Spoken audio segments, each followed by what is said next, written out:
क्या आपने कभी सोचा है कि आसमान छूती इमारतें आखिर बनाई कैसे जाती हैं? हर दिन हम इन इमारतों को देखते हैं, कभी ऑफिस में, कभी फिल्मों में, तो कोई टूरिस्ट बनकर। लेकिन क्या कभी आप रुके हैं ये सोचने के लिए कि आखिर कैसे ये इमारतें इतनी ऊंची खड़ी हो जाती हैं?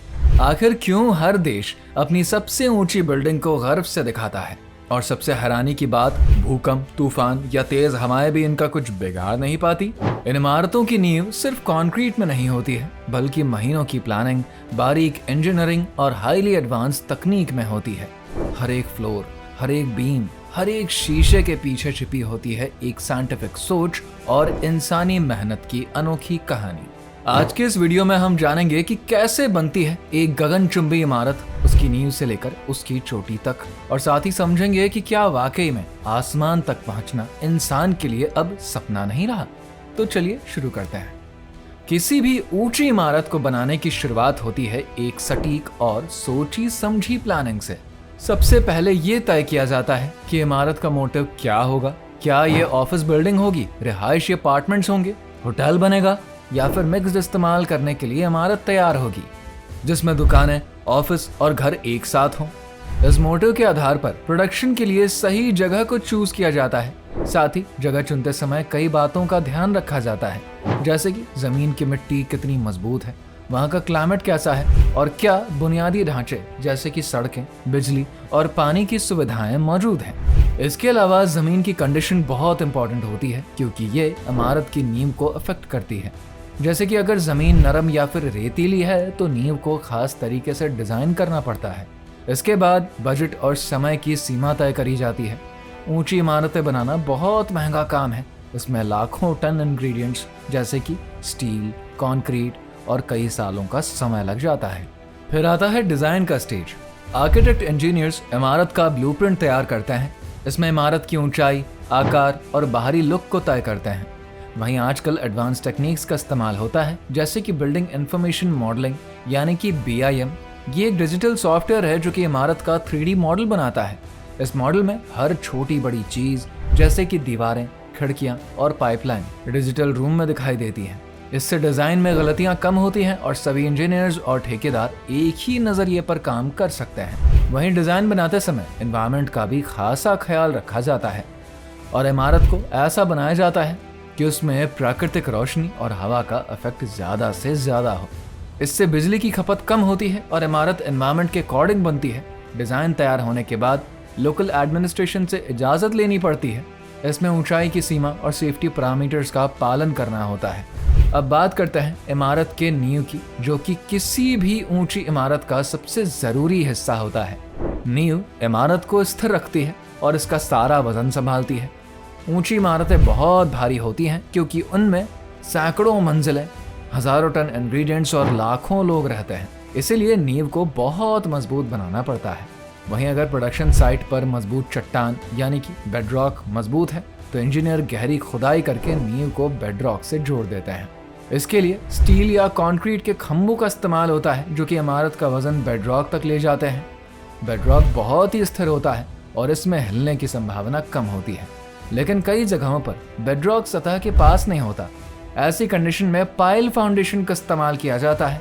पाइल फाउंडेशन में लंबी लंबे स्टील या कंक्रीट के खंभे, जिन्हें कि पाइल्स कहते हैं, जमीन में गहरे गाड़े जाते हैं। ये पाइल्स मिट्टी या रेत के साथ फ्रिक्शन के जरिए अपनी जगह पर टिके रहते हैं।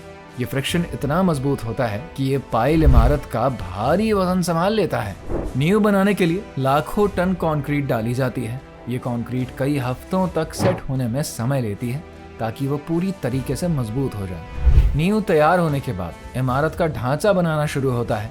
ऊंची इमारतों का ढांचा स्टील से बनता है, जिसे कि स्केलेटन या फिर कंकाल कहते हैं। ये ढांचा बीम और कॉलम से मिलकर बनता है।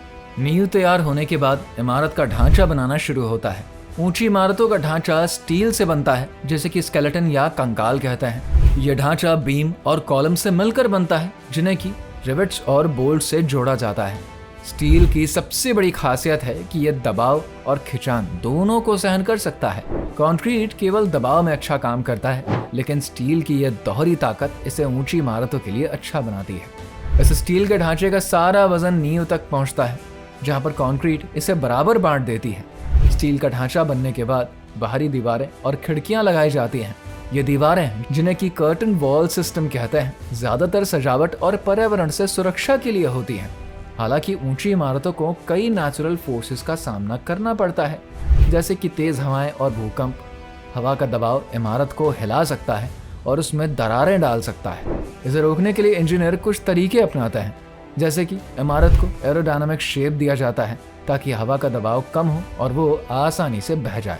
इसका मतलब है कि इमारत का आकार ऐसा हो कि हवा उस पर कम से कम इफेक्ट डाले।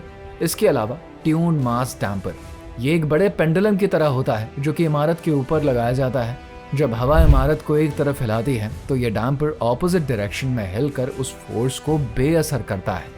ये तकनीक ऊंची इमारतों को हवा के झोंकों से बचाने के लिए बहुत कारगर होती है। इसके अलावा इमारत को भूकंप से बचाने के लिए बेस आइसोलेशन सिस्टम का आइसोलेशन होता है। ये सिस्टम इमारत को जमीन के झटकों से अलग रखता है। इसमें खास तरह के बेयरिंग या फिर स्प्रिंग्स लगाए जाते हैं जो कि भूकंप के दौरान इमारत को स्थिर रखते हैं। इससे इमारत सुरक्षित रहती है और उसमें दरारें पड़ने का खतरा कम होता है। अब हम आते हैं इमारत के प्रोडक्शन पर, जो कि सबसे इंटरेस्टिंग और चैलेंजिंग हिस्सा है। इसके लिए सबसे पहले जमीन को समतल किया जाता है, पुराना मलबा हटाया जाता है और क्रेन जैसे बड़े बड़े इक्विपमेंट्स लगाए जाते हैं। सुरक्षा के लिए बाड़, हेलमेट और दूसरे इक्विपमेंट्स का इस्तेमाल होता है, क्योंकि ऊंचाई पर काम करना खतरनाक हो सकता है। नींव बनाने के बाद स्टील का ढांचा खड़ा किया जाता है। हर मंजिल के लिए कंक्रीट स्लैब डाले जाते हैं। बाहरी दीवारों के लिए कर्टन वॉल सिस्टम लगाया जाता है, जिसमें कि कांच, मेटल या पत्थर का इस्तेमाल होता है। ये दीवारें इमारत को खूबसूरत बनाती हैं और प्राकृतिक रोशनी देती हैं। इसके बाद लिफ्ट, हीटिंग, वेंटिलेशन और एयर कंडीशनिंग और बिजली की तारें लगाई जाती हैं। इसके बाद आखिरी स्टेज में अंदर सजावट होती है, जैसे कि पेंटिंग, टाइलिंग और फर्नीचर की फिटिंग। यह इमारत को रहने या काम करने के लिए तैयार करता है। ऊंची इमारतें बनाना कई चुनौतियों से भरा है। सबसे बड़ी चुनौती है सुरक्षा। ऊंचाई पर काम करने वाले वर्कर्स के लिए सख्त नियम और इक्विपमेंट्स जैसे हेलमेट, हार्नेस और बाड़ जरूरी है। लागत और समय को नियंत्रित करने के लिए प्री फैब्रिकेशन और ऑटोमेशन जैसे तरीके अपनाए जा रहे हैं। ये तरीके प्रोडक्शन को तेज और सस्ता बनाते हैं। दोस्तों, इमारतों का इतिहास उतना ही पुराना है जितना कि इंसानी सभ्यता। जब इंसान ने गुफाओं से निकलकर अपने लिए पक्के ठिकानों की खोज शुरू करी, तब से आर्किटेक्चर की शुरुआत हुई। सबसे पहले मिट्टी, लकड़ी और पत्थरों से झोपड़ियां बनी, फिर धीरे धीरे ईंट और चूने का इस्तेमाल होने लगा। मिस्र के पिरामिड, जिगुरैट्स ऑफ मेसोपोटामिया, भारत की मोहनजोदाड़ो की सभ्यता, ये सब विकास की मिसाल हैं। वहीं पहले एंशिएंट ग्रीस और रोम में स्तंभों और गुंबदों की सुंदर परंपरा शुरू हुई, जो कि आज भी कई इमारतों में झलकती है। हालांकि भारत में मंदिरों और महलों ने आर्किटेक्चर को कला का दर्जा दे दिया। मुगल काल में ताजमहल, लाल किला जैसी इमारतें बनी, जिनकी खूबसूरती आज भी दुनिया को हैरान करती है। और फिर आया ब्रिटिश काल, जब इमारतों में गॉथिक और इंडो सारासेनिक स्टाइल्स दिखने लगे। आज के दौर में कांच, स्टील और एडवांस टेक्निक से गगनचुंबी इमारतें बन रही हैं, लेकिन हर इमारत कहीं ना कहीं अपने दौर की सोच, जरूरत और पहचान को दिखाती है, और यही वास्तुकला की असली खूबसूरती है। तो ये थी ऊंची इमारतों के निर्माण की पूरी जानकारी। आपको ये वीडियो कैसी लगी हमें कमेंट करके बताइए। साथ ही वीडियो को लाइक करिए, शेयर करिए और हमारे चैनल फैक्ट फिक्शन को सब्सक्राइब करना बिल्कुल ना भूलें। अगले वीडियो में फिर से मिलते हैं, तब तक के लिए बाय। Thanks for watching.